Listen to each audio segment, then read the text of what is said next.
So, this video is going to be about self-sabotaging your finances.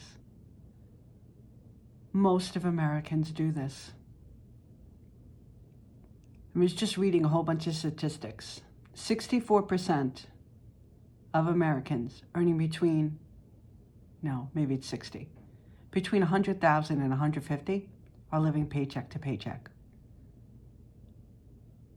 The credit card industry is a $10 trillion a year industry. People are charging on their cards. And those who aren't paying for it and filing for bankruptcy, about 88% of those end up in debt again. A lot of people, 34%, have been paying their bill late. One in every 3 months. 64% of people have paid a bill late. 1 in 6 months. 64%. 30% of the people in America have a poor credit. What is it called? Score. And the numbers go on. 35% of landlords report renters paying late.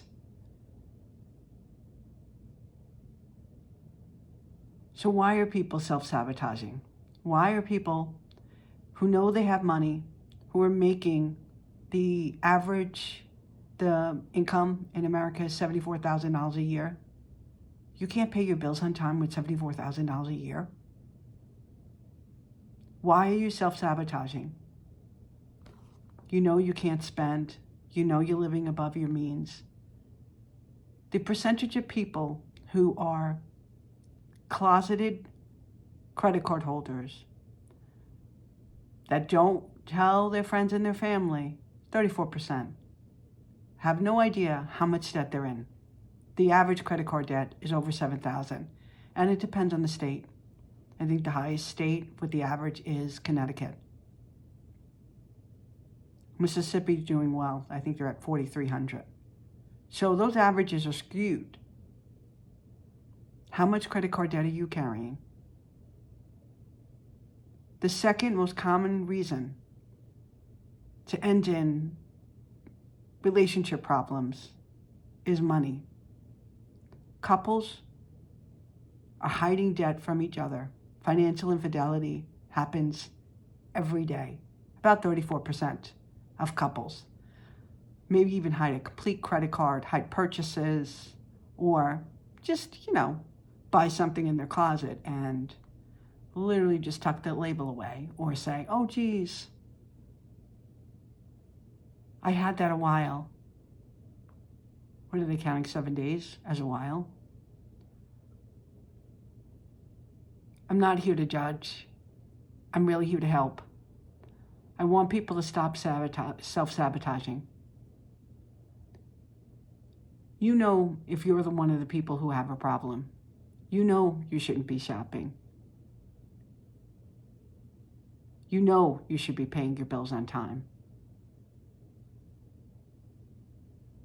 So stop. The easiest way to stop is to not put your head in the sand and confront your money situation. Get every single one of your bills and put them on the table. Don't just open up your credit card bill and pay the minimum and then just not pay attention to the balances. Look at your credit card bills. The credit card industry is a $10 trillion a year industry. I think about almost 5 of that is Visa alone. And then let's the private label credit cards. Those are the Amazons, the Kohl's, the Macy's. That's another $100 billion.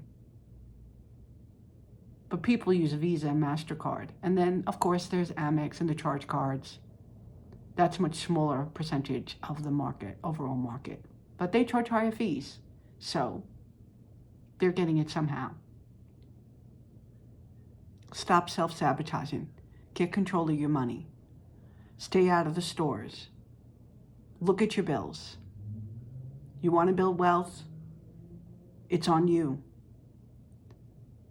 Don't just charge your credit cards and think bankruptcy is a way out. Those who file for bankruptcy end up being repeat offenders. They don't learn how to fix their problems, and so they do it all over again, and they get themselves into trouble. I don't want that for you. Don't do the buy now, pay later. If you don't have the money, don't spend it.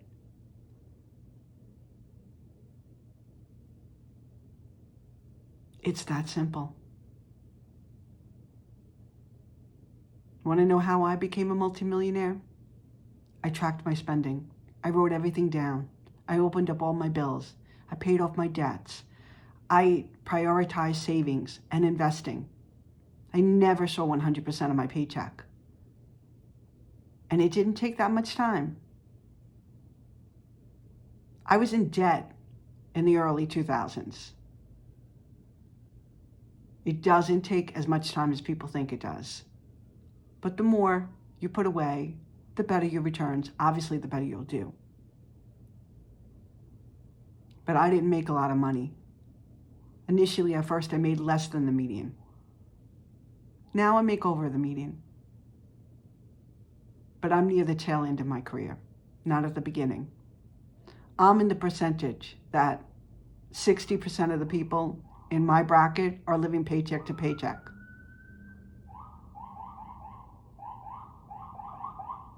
It's their fault. It's not inflation. They're living in houses they can't afford. Maybe they're some of the percentage of people. I had a renter who had 2 kids, and she was renting a 3-bedroom, 2-bath, living well above her means, well above her paycheck. She paid late every single month. I finally had to tell her and say, listen, you're living above your means. You can't afford this place. I want you to go find something else. There's a flat out not paying of the rent. I don't want to hurt somebody's credit. But 30% of people have below fair or poor. People are not paying their bills on time.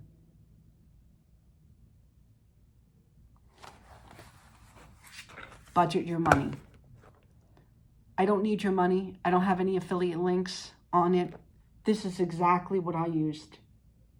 Putting it out there so people see it. It is a home budget book. I then bought a little book like this, and I tracked my cash spending. I tracked everything in the book, and then I transferred it daily into this book. I kept track of my income and my expenses and my savings. And yes, savings is a category. And then you track it in the book daily.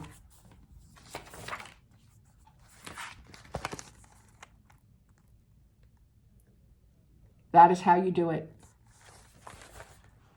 So your food, your rent, your mortgage, those go on this book.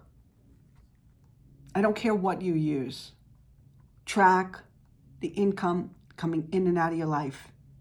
That is how you get ahead. Stay out of the stores if you don't have money to spend.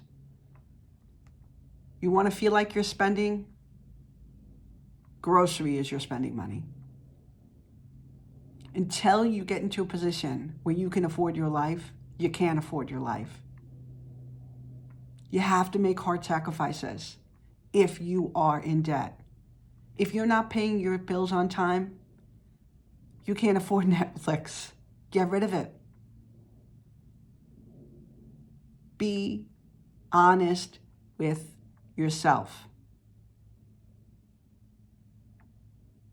You want something, life is meant to be lived and enjoyed? Yeah. But right now, being in debt, it's torture. That's not life. You want to be at a job where you feel like you have choices. If you're at that job and you're self-soothing and going shopping after work, you're putting yourself in deeper hole. Stop self-sabotaging. Keep track of your money, open your bills, pay your expenses, and track every penny coming in and out of your life. You want to quit your 9 to 5? Build yourself an escape plan. I don't have any affiliate links on here. This is exactly what I used.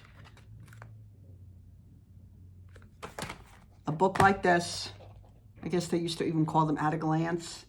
And I just tracked every penny coming in and out, every penny. And then I transferred it over in a book like this so I could see tactically how much I was spending, how much I was saving, how much I was going over. And then I went straight to my employer. Well, I did this even before I started tracking, to be honest. But make sure you're investing in your 401k. You have to be saving for your future. If you're not saving for your future, I just got a Spectrum alert on my phone. If you're not saving for your future, you're doomed. You're going to be in the over 50% of people living solely on Social Security and retirement. And what if you're among the people who are not even paying taxes that go towards Social Security? What are you going to do? You have to start saving for retirement. Stay out of the malls. Stay off of Amazon. Do not be influenced by influencers. Stop buying shit you don't need. Pardon my language. You don't need it. You need to grow your wealth. It doesn't take a lot. Go into your employer. Make sure you're putting at least 10% into your retirement account. That 10%, if you're doing it before taxes, depending on where your income is at, it's going to feel something like you're only really putting in 6 to 7%. Maybe 8, but usually it's about 7% because the government's putting in the rest for you. And if you're really young and you're not earning a high income, then maybe you can handle putting in the full 100% and not have to pay taxes on that later. That would be the Roth if you have that option. Next, make sure you're setting money aside from your paycheck. Treat savings like a bill because it is a bill. No one's coming to save you. And if you do come into money and you don't know how to manage your own money, it's going to be gone in a heartbeat. You want to know how to do it? Open up your bills. Track. Use one of these pages. Do what I do. Track everything. Keep a note card. Write everything. Write everything down. What is all your bills?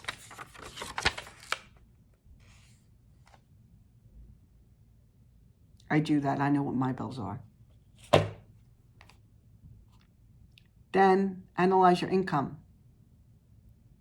If you can cut down, we eliminated a car.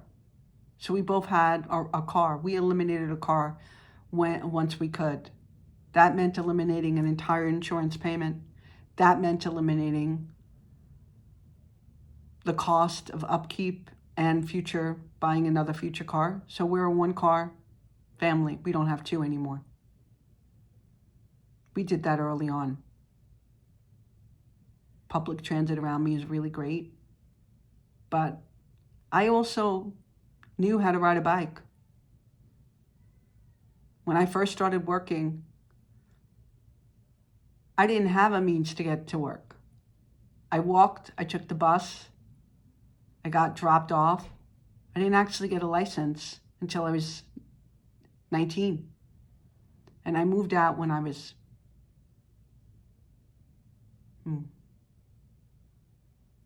was I 16, 17? Well, I graduated high school early and I went to college.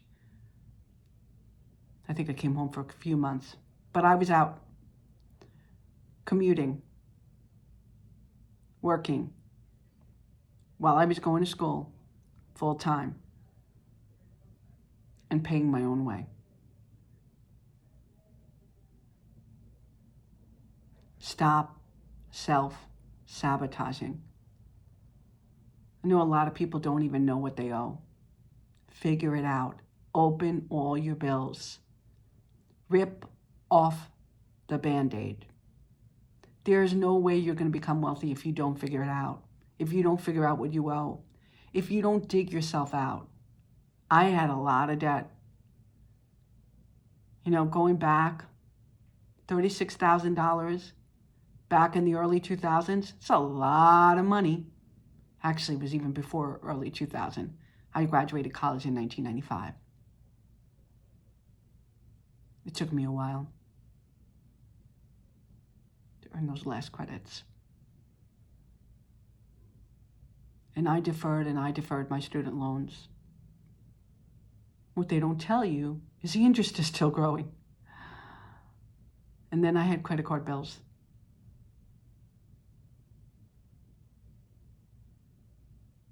So imagine having over $40,000 of debt, what that would be today. I did it. You can do it. Get it done.